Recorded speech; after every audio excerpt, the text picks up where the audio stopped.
अगले टॉपिक का नाम है रिफ्रैक्शन। नाम सुना है क्या रिफ्रैक्शन का? क्या चीज होती है रिफ्रैक्शन?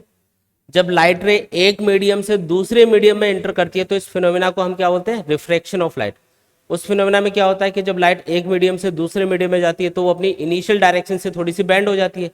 तो ये जो घटना हो रही है, ये जो फिनोमेना हो रही है, इसी का नाम क्या रखा हमने? रिफ्रैक्शन। देखो डायग्राम से समझो। मान लो कि ये कोई एक सरफेस है, इसके ऊपर अलग मीडियम है, नीचे अलग मीडियम है। ऊपर सपोज करो एयर है, ऊपर क्या है? एयर, और नीचे है वाटर। तो ये जो सरफेस होते हैं ना, इसका भी एक नाम होता है। क्या बोलते हैं इसको बताओ? इसको हम बोलते हैं इंटरफेस। क्या बोलते हैं इसको? इंटरफेस। तो इंटरफेस जब भी वर्ड यूज किया जाए तो समझ जाना है कि इंटरफेस वो सरफेस है जिसके एक साइड में अलग मीडियम है, दूसरी साइड में अलग मीडियम है। नीचे वाला मीडियम कौन सा है? वाटर मान लिया। ये देखो, ये मान लो क्या है? वाटर। ये कौन सा मीडियम हो गया? ये हो गया डेंसर मीडियम। भाई वाटर क्या है? डेंसर मीडियम है एयर की कंपैरिजन में। अच्छा, ये कैसे पता चलेगा कि कौन सा मीडियम डेंसर है, कौन सा रेयर है? तो इसके लिए हम एक चीज कैलकुलेट करके देखेंगे जिसको हम बोलते हैं रिफ्रैक्टिव इंडेक्स। क्या बोलते हैं उसको? Refractive index of the medium. Refractive index वो फिजिकल क्वांटिटी है जो आपको ये बताएगी कि कौन सा मीडियम ऑप्टिकली डेंस है, कौन सा ऑप्टिकली रेयर है। मतलब कौन से मीडियम में जो लाइट है उसकी स्पीड कम हो जाएगी। जो डेंस मीडियम होता है ना, उसमें लाइट की स्पीड कम हो जाती है, और जो रेयर मीडियम होता है उसमें लाइट की स्पीड डेंसर मीडियम के कंपैरिजन में ज़्यादा रहती है। तो इसका मतलब हमें पहले ये चेक करना आना चाहिए कि कौन सा मीडियम हम ऑप्टिकली डेंस बोलेंगे और कौन सा मीडियम एक तरह से ऑप्टिकली रेयरर बोला जाएगा। तो कैसे कैलकुलेट करते हैं? तो इसके लिए जो चीज़ कैलकुलेट की जाती है उसको बोलते हैं रिफ्रैक्टिव इंडेक्स। क्या बोलते हैं इसको? Refractive index. इसको हम म्यू के सिंबल से रिप्रेजेंट करते हैं, और इसका फॉर्मूला होता है speed of light in vacuum. Speed of light in vacuum divided by speed of light in medium. जिस मीडियम का रिफ्रैक्टिव इंडेक्स हमको कैलकुलेट करना है ना, उस मीडियम में लाइट की स्पीड कितनी है वो तो नीचे लिखनी है, और वैक्यूम में लाइट की स्पीड कितनी है वो ऊपर लिखनी है। वैक्यूम में लाइट की स्पीड आपको पता होनी चाहिए कितनी होती है। इसको सी से रिप्रेजेंट करते हैं। ये होती है 3 × 10⁸ मीटर पर सेकेंड। ये मैक्सिमम स्पीड होती है लाइट की, इससे ज़्यादा स्पीड पॉसिबल नहीं है। ये वैक्यूम के अंदर है। अगर आप मीडियम चेंज करोगे, आपने एयर भी ले लिया ना, तो एयर के अंदर भी जो लाइट की स्पीड है वो इससे थोड़ी सी कम होती है, जैसे 2.99999 ऐसा आएगा, लेकिन उसको लगभग हम 3 × 10⁸ ही ले लेते हैं। इसलिए एयर या वैक्यूम तो एक जैसी सी बात होगी लगभग, लेकिन वैक्यूम में लाइट की स्पीड सबसे ज़्यादा होती है, और जैसे जैसे मीडियम डेंस होता जाएगा, ऑप्टिकली डेंस होता जाएगा, लाइट की स्पीड उतनी ही उस मीडियम में कम होती जाएगी। कैसे कैलकुलेट करना है रिफ्रैक्टिव इंडेक्स? ये कैसे चेक करेंगे कि कौन सा मीडियम डेंस है, कौन सा रेयर है? तो ये दो मीडियम का कंपैरिजन करोगे ना, जैसे मैं बोलूँ भाई ग्लास और वाटर में से बताओ कौन सा डेंस है, कौन सा रेयर है, तो उसके लिए म्यू कैलकुलेट करके देखते हैं। म्यू की वैल्यू जिस मीडियम के लिए ज़्यादा आएगी वो ज़्यादा डेंस होगा, म्यू की वैल्यू जिसके लिए कम आएगी वो रेयर होगा। उसका मतलब म्यू क्या है? म्यू वो फिजिकल क्वांटिटी है जो आपको ये बताता है, ये नॉलेज देता है कि कौन सा मीडियम ऑप्टिकली डेंस है, कौन सा रेयर है। फॉर्मूला क्या रहेगा? Speed of light in vacuum divided by speed of light in medium. इसको ऐसे भी लिख सकते हैं, देखो शॉर्ट में, म्यू इक्वल्स टू C/V। सी का मतलब है speed of light in vacuum, है ना, ये वैल्यू तो फिक्स है, और वी का मतलब क्या? Speed of light in medium. जिस मीडियम का रिफ्रैक्टिव इंडेक्स कैलकुलेट करना है उस मीडियम में लाइट की स्पीड क्या है वो हम पुट कर देंगे, सॉल्व कर लेंगे। जैसे वाटर के लिए कैलकुलेट करना है तो वाटर में लाइट की स्पीड कितनी है वो पुट करनी है, ग्लास के लिए कैलकुलेट करना है तो ग्लास में लाइट की स्पीड क्या है वो पुट करनी है। तो इस तरीके से सॉल्व कर लेते हैं। अच्छा, एक चीज आपको याद रखनी है कि जितना डेंस मीडियम होगा लाइट की स्पीड उतनी ही उसमें कम होती जाएगी। तो अगर डेंस मीडियम होगा तो लाइट की स्पीड कम हो जाएगी उसमें, और v की वैल्यू कम होगी तो म्यू क्या आएगा? ज्यादा आएगा। इसका मतलब जो जितना ऑप्टिकली डेंस मीडियम होता है म्यू उसके लिए उतना ही ज्यादा आता है, क्योंकि v उसके लिए उतना ही कम होता है। समझ में आया ना ये? अब मैं एक सीक्वेंस लिख रहा हूँ यहाँ पे, वो आपको याद रखना है। जैसे सबसे, अगर आप बोलोगे सबसे रेयर मीडियम क्या है, तो एयर या वैक्यूम को मानेंगे हम। एयर लिख देता हूँ, भाई मीडियम की बात हो रही है तो वैक्यूम तो कोई मीडियम होता ही नहीं, इसलिए मैं एयर ले रहा हूँ। सबसे कम रिफ्रैक्टिव इंडेक्स किसका होगा? एयर का। उसके बाद में क्या आ जाएगा? मैं सीक्वेंस लिख रहा हूँ, वाटर, वाटर का रिफ्रैक्टिव इंडेक्स थोड़ा ज्यादा होता है। इनकी वैल्यूज लिख देता हूँ। चलो, एयर के अंदर लाइट की स्पीड क्या होती है, तो वैक्यूम में जितनी स्पीड होती है लगभग उसी के बराबर, तो C/C क्या आएगा? 1 आएगा। तो म्यू की वैल्यू क्या आ जाएगी? 1 आ जाएगी, है ना। फिर अगर वाटर के लिए कैलकुलेट करोगे तो आप क्या देखते हो कि जो v की वैल्यू है ना, वो वाटर के अंदर आती है लाइट की स्पीड की कंपैरिजन में 3/4, मतलब ये ऊपर सॉल्व करने पे आएगा 4/3, या इसको 1.3 4.33 लिख सकते हो। मतलब म्यू की वैल्यू वाटर के लिए याद रखनी है क्या होती है, 4/3 या फिर 1.33 होती है। ठीक है, तीसरी चीज आ जाएगी फिर, मतलब रिफ्रैक्टिव इंडेक्स बढ़ता जा रहा है इधर। तीसरी चीज आ जाएगी ग्लास। अब ग्लास वैसे तो अलग अलग टाइप के होते हैं, ग्लास की भी कई वेराइटी होती है। जैसे जो विंडोज में लगता है वो ग्लास अलग होता है, जो अपन चश्मा यूज करते हैं उसमें ग्लास अलग होता है, मतलब अलग अलग टाइप के ग्लास होते हैं वो। तो ये जो अलग अलग टाइप के ग्लास होते हैं उनका रिफ्रैक्टिव इंडेक्स भी थोड़ा थोड़ा अलग अलग, लेकिन हम एक एवरेज वैल्यू निकाल लेते हैं, तो वो एवरेज वैल्यू होती है 1.5। तो जो ग्लास अगर बोला जाए ना किसी क्वेश्चन में, तो ग्लास का रिफ्रैक्टिव इंडेक्स अगर दे रखा हो तो बहुत अच्छी बात है, नहीं दे रखा होगा तो हम क्या लेंगे, 1.5 लेंगे। इसके बाद में आ जाएगा डायमंड। अच्छा, डायमंड ग्लास से भी ज्यादा डेंस होता है। एक चीज याद रखो, नेचर के अंदर 99% केसेस में आप क्या देखोगे कि जो फिजिकली डेंस मीडियम है ना वो ऑप्टिकली भी डेंस होंगे। जो फिजिकली डेंस है वो लाइट के लिए भी डेंस होंगे। जैसे आपको पता है अभी एयर और वाटर में कंपेयर करोगे तो वाटर क्या लिक्विड, एयर क्या है भी गैस है, तो लिक्विड ज्यादा डेंस होता है। और फिर वाटर और ग्लास को कंपेयर करोगे तो ग्लास क्या है, सॉलिड, तो सॉलिड क्या होता है और ज्यादा डेंस होता है। तो ये फिजिकल डेंसिटी होते हैं ना, उसी के अकॉर्डिंग सीक्वेंस लिख सकते हो। डायमंड और भी ज्यादा सॉलिड होता है ग्लास की कंपेरिजन में, ग्लास को काटने के लिए डायमंड यूज किया जाता है, पता है क्या आपको। तो डायमंड और ज्यादा डेंस हो गया, इसका रिफ्रैक्टिव इंडेक्स होता है 2.4। लेकिन मैंने बोला 99% केस में जो फिजिकली डेंस मीडियम होंगे वो ऑप्टिकली डेंस भी होंगे।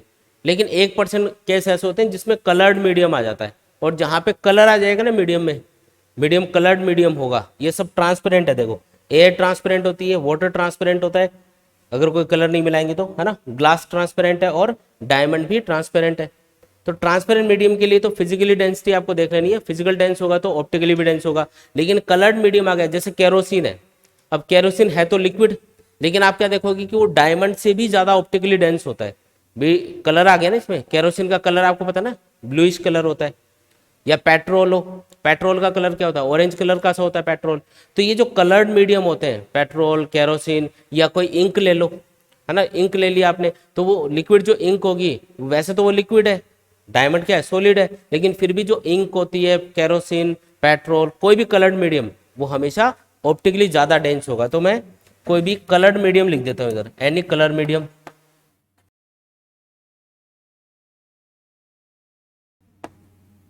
जो कलर्ड मीडियम है ना उसकी ऑप्टिकल डेंसिटी डायमंड से भी ज्यादा होती है। ये 1% वो वाले केस हैं जिसमें मीडियम की फिजिकल डेंसिटी तो कम है लेकिन ऑप्टिकल डेंसिटी ज्यादा है।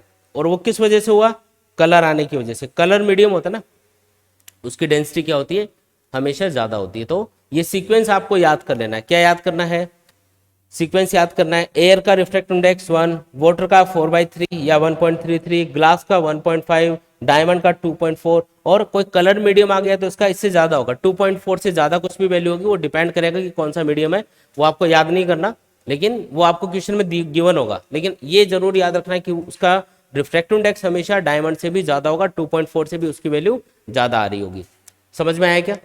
तो रिफ्लेक्शन की बात चल रही थी, अभी हम बीच में ऑप्टिकल डेंसिटी चेक करने लगे। रिफ्लेक्शन किस फिनोमेना का नाम है, तो जब लाइट किसी भी इंटरफेस के ऊपर इंसिडेंट होती है, मान लो ये रे ऑफ लाइट है जो इस इंटरफेस के ऊपर इंसिडेंट हो रही है, अगर मैं इंटरफेस के परपेंडिकुलर इस पॉइंट पे एक लाइन ड्रॉ करूंगा जहां पे ये लाइट रे इंसिडेंट हो रही है, तो इस लाइन को हम क्या बोलते हैं, इसको हम बोलते हैं नॉर्मल। और नॉर्मल से इंसिडेंट रे जो भी एंगल बनाती है उसको क्या बोला जाता है, एंगल ऑफ इंसिडेंस। फिर लाइट रे सीधी जाएगी या मुड़ेगी, यहाँ पे सीधी नहीं जा सकती ना, क्यों नहीं जा सकती बताओ, क्योंकि मीडियम चेंज हो गया, और मीडियम में लाइट की स्पीड क्या हो जाती है, कम हो जाएगी। अब ये किधर बैंड होगी, तो अगर मीडियम डेंस है तो हमेशा टुवर्ड्स से नॉर्मल बैंड होगी। ये रूल है एक तरह से। इस रूल का प्रूफ आपको वेव ऑप्टिक्स में मिलता है बाद में, कि क्यों ये लाइट रे टुवर्ड्स से नॉर्मल ही बैंड हुई। आपने तो याद कर रखा है इसको कि टुवर्ड्स से नॉर्मल बैंड होगी, अगर डेंसर से रेयर की तरफ जाएगी तो away from the normal band होती है। ये चीज हमने याद कर रखी, लेकिन इसका प्रूफ आपको वेव ऑप्टिक्स में मिलता है बाद में। तो अभी तो मैं सीधा ही लिख रहा हूँ कि जो लाइट रे अगर वो रेयर से डेंसर मीडियम में, एयर से वाटर में जा रही है, इसका मतलब टुवर्ड्स से नॉर्मल बैंड होगी, है ना। और इस रिफ्रैक्टेड रे का, इसको बोलते हैं रिफ्रैक्टेड रे, इसका नॉर्मल से जो भी एंगल बन रहा होगा उसको बोलेंगे एंगल ऑफ रिफ्रैक्शन। तो अगर लाइट रे रेयर से डेंसर मीडियम में जाएगी तो एंगल ऑफ इंसिडेंस ज्यादा होगा, एंगल ऑफ रिफ्लेक्शन कम होगा, बोल सकते हो ना ऐसा। और अगर डेंसर से रेयर की तरफ जाती तो मान लो ये लाइट रे इस पाथ के ऊपर ऐसे जाती है तो ये सीधी नहीं जाती, away from the normal band होती। ये वाली जो लाइट रे ना, अगर आप इस यहाँ पे एक परपेंडिकुलर मिरर लगा के इसको रिफ्लेक्ट करोगे ना, तो ये एज इट इज इसी पाथ को रिट्रेस करेगी। ये यहाँ पे टकराएगी, टकरा के ऐसे वापस जाएगी, और फिर क्योंकि यहाँ पे मीडियम आ गया रेयर, डेंसर से रेयर में जा रही है, तो सीधी जाने की बजाय away from the normal band होके इधर चली जाएगी, है ना। इसको बोलते हैं प्रिंसिपल ऑफ रिवर्सिबिलिटी। क्या नाम है इसका? प्रिंसिपल ऑफ रिवर्सिबिलिटी है कि अगर मान लो किसी लाइट रे का बार बार रिफ्लेक्शन या रिफ्रैक्शन हो रहा है, वो 50 बार रिफ्लेक्ट होके आ रही है कहीं पे, तो फाइनली अगर लास्ट में जाके जहाँ पे वो ऐसे ऐसे करके पहुंची, वहां पे उसको एकदम परपेंडिकुलर मिरर लगा के अगर आप उसको रिफ्लेक्ट करवा दोगे ना, तो वो उसी पाथ को रिट्रेस कर जाएगी वापस से। इसको बोलते हैं प्रिंसिपल ऑफ रिवर्सिबिलिटी। तो रिफ्लेक्शन में क्या होगा, हमेशा अगर लाइट रे किधर से किधर जा रही हो, अगर लाइट रे जा रही है किधर से किधर, रेयर से डेंसर में, तो टुवर्ड्स द नॉर्मल बैंड होगी, ये याद रखना है। और अगर डेंसर से रेयर की तरफ जा रही है तो away from the normal band होगी। अच्छा, जो रिफ्रैक्शन होता है, जब भी लाइट का रिफ्रैक्शन हो रहा होगा तो वहां पे तीन बातें हमको याद रखनी है, तीन चीजें हमेशा ट्रू होंगी उसके लिए। पहली चीज जो ट्रू होगी वो क्या होगी? पहली चीज तो मैंने बता दी कि लाइट रे अगर रेयर से डेंसर में जाएगी तो टुवर्ड्स द नॉर्मल बैंड होगी, और डेंसर से रेयर की तरफ जाएगी तो away from the normal band होगी। दूसरी बात क्या याद रखनी है कि इंसिडेंट रे, नॉर्मल और रिफ्रैक्टेड रे ये तीनों एक ही प्लेन में होंगे। दूसरी बात ये हमेशा ट्रू होगी, हमेशा याद रखनी है। इंसिडेंट रे, नॉर्मल, रिफ्रैक्टेड रे तीनों एक ही प्लेन में एग्जिस्ट करेंगे। और तीसरी बात जो आपको याद रखनी है उसको हम बोलते हैं स्नेल्स लॉ। स्नेल्स लॉ ये बोलता है कि मीडियम का जो रिफ्रैक्टिव इंडेक्स है और उस मीडियम में लाइट रे ने जो भी एंगल बना रखा है उसका साइन फंक्शन ले लो, उसके आगे साइन लगा दो, उस एंगल के सामने रिफ्रैक्टिव इंडेक्स और उस एंगल का साइन फंक्शन, उनका मल्टीप्लिकेशन हमेशा कांस्टेंट होता है ना। जैसे देखो, मान लो कि ऊपर वाला मीडियम है μ1, नीचे वाला मीडियम है μ2, मतलब इनका रिफ्रैक्टिव इंडेक्स μ1 और μ2 है। तो स्नेल्स लॉ के अकॉर्डिंग कौन सा लॉ है ये? Snell's law. स्नेल्स लॉ ये बोलता है कि मीडियम का जो रिफ्रैक्टिव इंडेक्स है, इस मीडियम का रिफ्रैक्टिव इंडेक्स कितना है? μ1, तो मैंने लिखा μ1।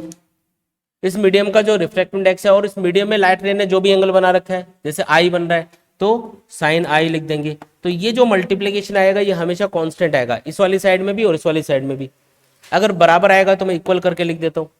इधर क्या लिखोगे? μ2, और इस मीडियम में लाइट रे ने क्या एंगल बनाया? आर, तो मैं क्या लिखूंगा? μ2 साइन आर।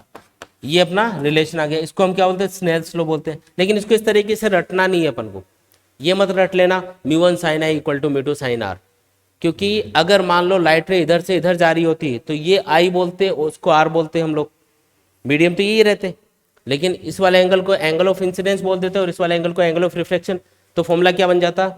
तो बनता μ1 sine r equal to μ2 sine i, इधर से इधर जा रही होती लाइट रे, तो गलत हो जाता ना फिर ये।